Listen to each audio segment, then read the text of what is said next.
മഞ്ചേരിച്ചിറ കഴിഞ്ഞു ഇനി മരിയാപുരം. മരിയാപുരം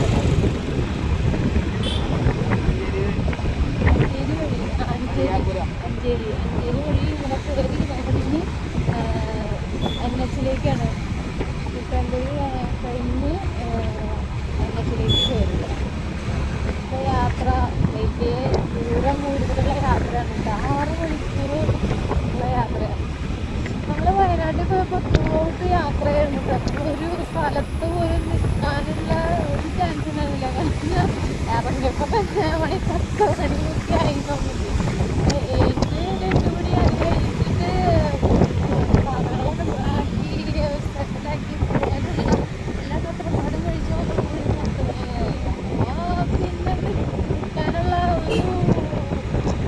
ഒരു ചാൻസ് ഉണ്ടായിരുന്നില്ല. അപ്പോൾ നമ്മൾ ത്രൂഔട്ട് യാത്ര ചെയ്യുന്നു. അപ്പോൾ അങ്ങനെ പോയിട്ട് ഉണ്ടായിരുന്നു നല്ലൊരു എക്സ്പീരിയൻസ്. തിരിച്ചു വരുമ്പോഴായിരുന്നു വളരെയധികം ബുദ്ധിമുട്ടുണ്ട്. കാരണം വഴിയൊന്നും അറിയാനുള്ള ആ ഒരു ഇത് ഉണ്ടല്ലോ, അത് ഭയങ്കര ഫീലായിരുന്നു.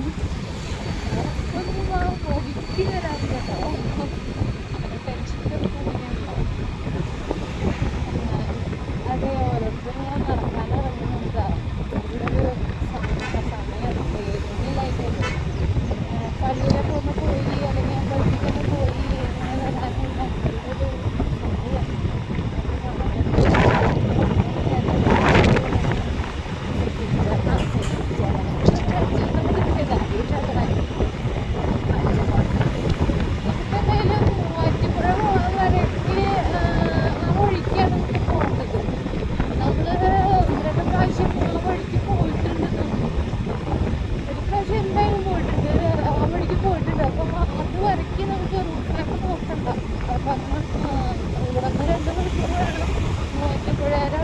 ഏകദേശം എത്താനായിരിക്കും. 2 മണിക്കൂർ വേണം.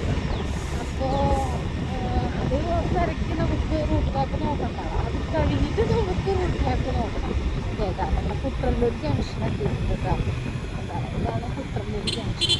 വണ്ടി വരണമെങ്കിൽ അടിപൊളി വലിയ വണ്ടിയാണ്. ടൂർ പോകുന്ന പരിപാടിയാണ്. അതിനുള്ള ആൾക്കാരൊന്നും ഇല്ല. ഓരോ ആൾക്കാർ വെള്ളമൊഴി ഇതൊക്കെ കാണുമ്പോൾ ഫുൾ ഫാമിലിയിലൊക്കെയുള്ള ടൂറാണ്. കളിച്ച് തമാശ അടിപൊളിയാണ്. ഇഷ്ടമാണ്.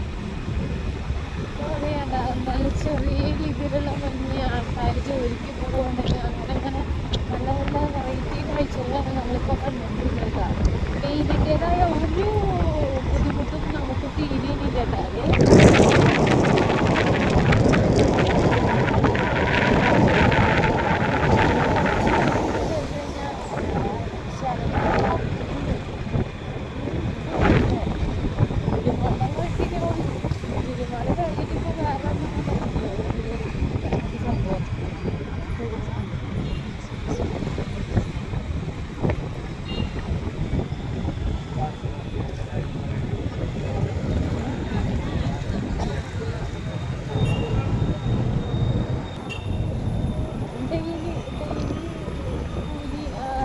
കൂലിക്കുള്ള ആൾക്കാരാണ് കേട്ടോ. അപ്പം നമുക്ക് ഇവരൊക്കെ വന്നു കഴിഞ്ഞാൽ വിളിച്ചു കഴിഞ്ഞാൽ പണിക്ക് ആൾ വരും. അങ്ങനെയുള്ള ടീമുകാരാണ്. ഇവർക്ക് മേടിക്കാൻ ചോദിച്ചു കഴിഞ്ഞാൽ അവർ വന്ന് പണിയൊക്കെ ചെയ്ത് തരും. അങ്ങനെയുള്ള കാര്യങ്ങളാണ്. അപ്പോൾ അതുപോലെ തന്നെ നമ്മുടെ നാട്ടിലും ഇങ്ങനെ ആൾക്കാരെ കാണാറില്ല. ഇങ്ങനെ നമ്മുടെ നല്ല ചികിത്സിക്കുന്ന ആൾക്കാർ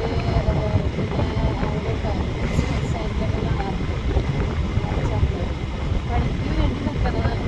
പണി നാട്ടിൽ ശരിക്കും പറഞ്ഞാൽ അങ്ങനെയൊക്കെ നിന്ന് കഴിഞ്ഞിട്ടേ പണിയൊന്നും കിട്ടാണ്ട് തിരിച്ചു പോകുമ്പോൾ ആ ഒരു ഫീലിംഗ് ഉണ്ടല്ലോ, അത് ഭയങ്കര ബുദ്ധിമുട്ടാണ്. അതായത് ചോറും, അതായത് ചിലപ്പോൾ ചായ അടക്കം കയ്യിൽ വെച്ചിട്ടുണ്ടാവും അവർ.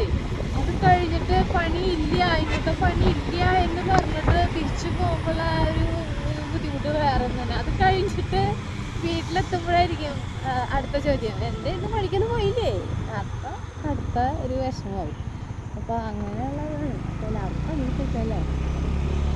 അങ്ങനെ നമ്മൾ NH-ലേക്ക് വന്നിട്ടുണ്ട് കേട്ടോ.